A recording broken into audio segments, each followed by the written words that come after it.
The workmen had given Sir Handel new wheels with broad tires to prevent him from slipping between the rails. Sir Handel was very proud of them, but they were unusual. The other engines teased him.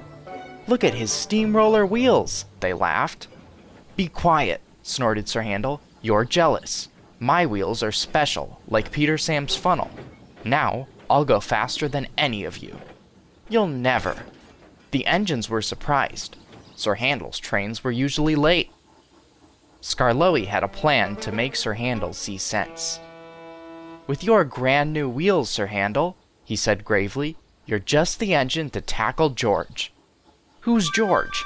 asked Sir Handel. While Sir Handel was in the shed waiting for his new wheels, workmen had come to widen the road which ran beside the railway.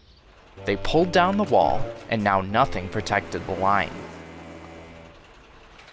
George was their steamroller. He chuffered to and fro, making rude remarks when the engines passed. "Railways are no good," he would say. "Pull 'em up, turn 'em into roads."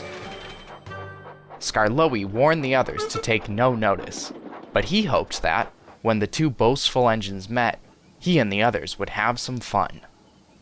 "Don't worry," said Sir Handel importantly. "Leave him to me. I'll soon send him packing." Next morning, George was standing near the halt by the level crossing. "Huh," he said. "You're Sir Handel, I suppose." "And you, I suppose, are George?" "Yes, I've heard of you." "And I've heard of you. You swank around with steamroller wheels, pretending you're as good as me." "Actually," said Sir Handel sweetly, "I'm better. Goodbye."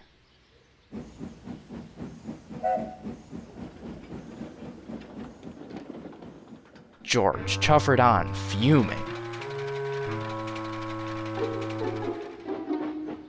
One afternoon, Sir Handel had to bring a special load down after the last train had gone. When he reached the road, he saw George trundling home. Sir Handel tried to attract his attention. George took no notice. There was barely room to pass.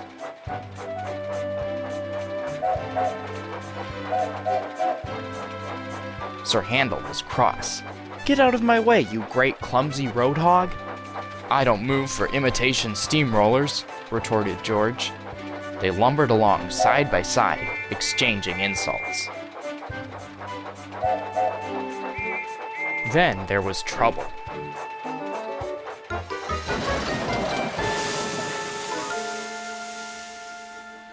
"Ah!"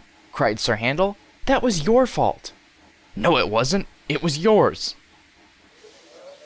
The two drivers were arguing about who was to blame.